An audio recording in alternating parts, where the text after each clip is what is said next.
మా తెలంగాణ ఉద్యమం ఏంటి? అమరవీరులని ఉత్పత్తి చేసే కర్మాగారం అటు తెలంగాణ. అమరవీరులని ఉత్పత్తి చేసే కర్మాగారమే తెలంగాణ అట.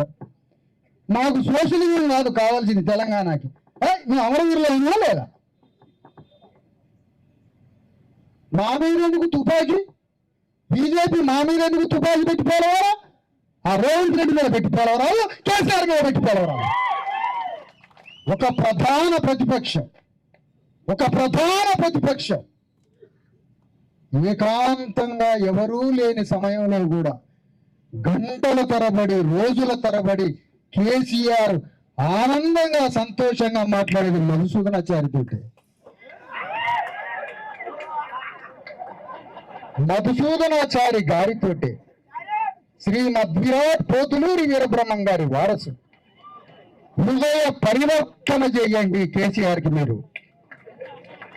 యుద్ధం మోడీ మీద చేయాలన్నా బయటికి వచ్చి ఇన్ని డైలాగులు, ఇంకా చాలరా నీ ఉపన్యాసానికి 20 ఏళ్ళు తెచ్చిన, ఇంకా చాలరా నాయన, ఇంకా ఆపండి, ఇక ఆపు అని అన్నా.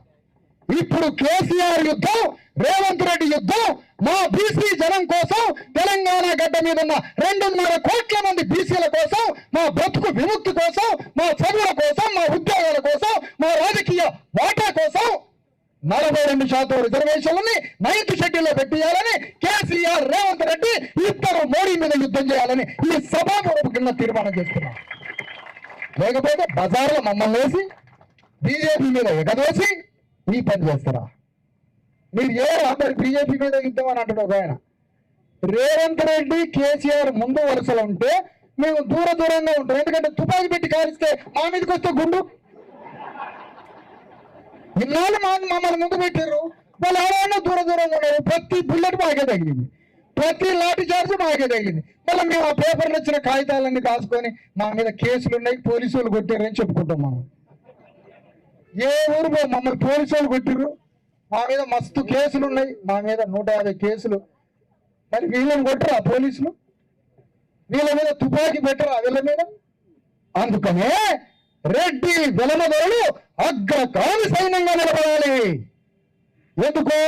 మీ రాజకీయాలను బ్రతికించినాం కాబట్టి, మీ రాజ్యాన్ని బతికించిన బానిసలం కాబట్టి.